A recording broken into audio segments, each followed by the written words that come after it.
प्रसाद block पणस्पदा ठारे प्राचीन शैवपीठ बाबा हरीश्वर देवଙ୍କ पीठरे 1969 मसीह जागर महोत्सव महाडंबर पालन करा सहित विश्वशांति महायज्ञ अनुष्ठित करा जाउछि। चलित वर्ष बाबांक पीठरे जागर यात्रा महाडंबर पालन करा जाइछि। बाबांक पीठरे श्रद्धालु माने संध्यारे दीप लगाई बाबांको स्मरण करी बसिबा सहित विश्वशांति महायज्ञर पूर्णाहुतिर दर्शन करथिले। एसहित श्रद्धालुଙ୍କ मनोरंजन ପାଇଁ ଯାତ୍ରା ସ୍ୱର୍ଣ୍ଣ ମହଲ ଦ୍ୱାରା ନାଟକ ପରିବେଷଣ କରାଯାଇଥିଲା। ରାତ୍ର 2:30 ଘଣ୍ଟ ଘଣ୍ଟା ମୃଦଙ୍ଗର ତାଳ ତାଳେ ହଜାର ହଜାର ଭକ୍ତଙ୍କ ହରିବୋଲ ହୁଳହୁଳିରେ ବାବାଙ୍କ ମନ୍ଦିର ଚୂଡ଼ାକୁ ମହାଦୀପ ଉଠିଥିଲା।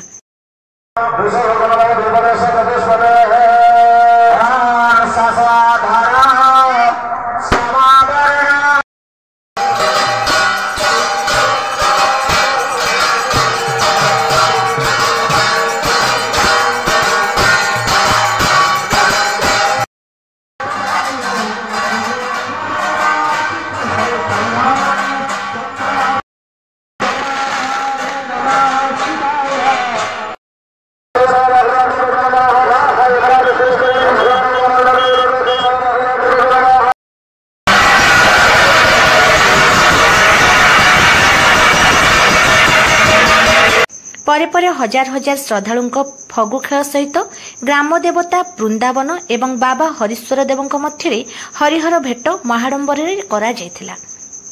परे रात्र 4टा समय भक्त मानक पई प्रसाद सेवनर व्यवस्था करा जायथिला। हजार हजार भक्त प्रसाद सेवन करी फेरिथिले। एही कार्यक्रम को अनुष्ठान परिचालना कमिटीर सभापति आलोक कुमार प्रधान, उपसभापति जयकृष्ण प्रधान, संपादक प्रदीप्त कुमार साहू, कोषाध्यक्ष अक्षय कुमार साहू, जितेन्द्र कुमार प्रधान एवं यात्रा परिचालना कमिटीर दिजबर दलाई, ब्रजकिशोर प्रधान, चंद्रमणि प्रधान, विद्याधर प्रधान और विजय कुमार साहू सहित पणस्पदा ग्रामवासी एही कार्यक्रम को परिचालना करिबारे पूर्ण सहयोग करथिले।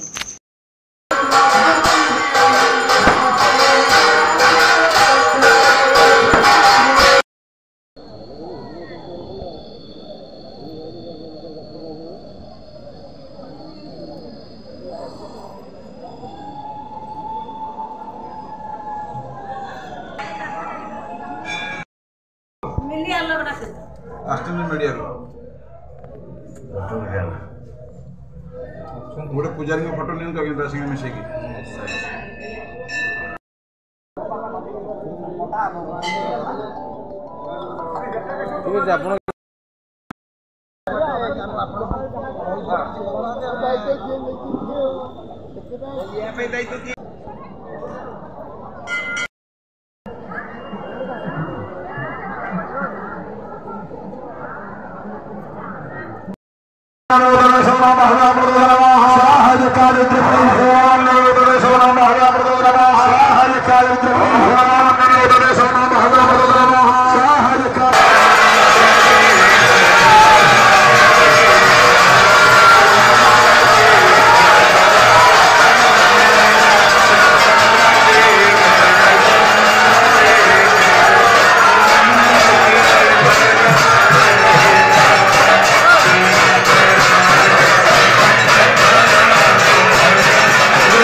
रणजित कुमार दास राहाणीगढ़िया ब्रह्मगिरी तो बहुत किसी अच्छी ये ठाकुर होती जड़े विख्यात ठाकुर पूरी जिला कहले ब्रह्मगिरी अंचल कहले मध्य ये होती अन्यतम तेणु जेकोसी आमर भक्त मैंने आसती से ठाकुर पाखे कौन खाली हाथ के फेरिक जाते समस्ते किसी ना कि पाई जाती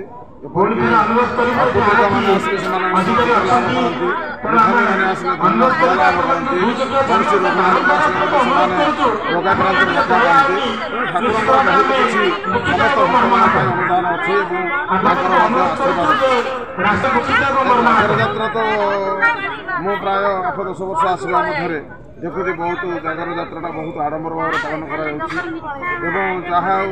पणस्पदा ग्रामवासी से साहाय्य एवं सहानुभूति द्वारा ठाकुर जागर यात्राटी बहुत आडंबर सहित पालन होती अनेक लोक जुटुंट ଯଜ୍ଞ ନାରାୟଣ ଏଇ ଯେଉଁ 3 ଦିନ ଧରି ଯଜ୍ଞ ହେଉଛି ଏ ଯଜ୍ଞରେ ମଧ୍ୟ ଅନେକ ଲୋକ ଏଠାରେ ଯୁଛନ୍ତି କାହିଁକିନା ଠାକୁରଙ୍କର ଆଶୀର୍ବାଦ ଅଛି ନା ତେଣୁ ନିଶ୍ଚିତ ଭାବରେ ଅନେକ ଲୋକ ଠାକୁରଙ୍କ ପାଖକୁ ଦୌଡ଼ି ଆସୁଛନ୍ତି।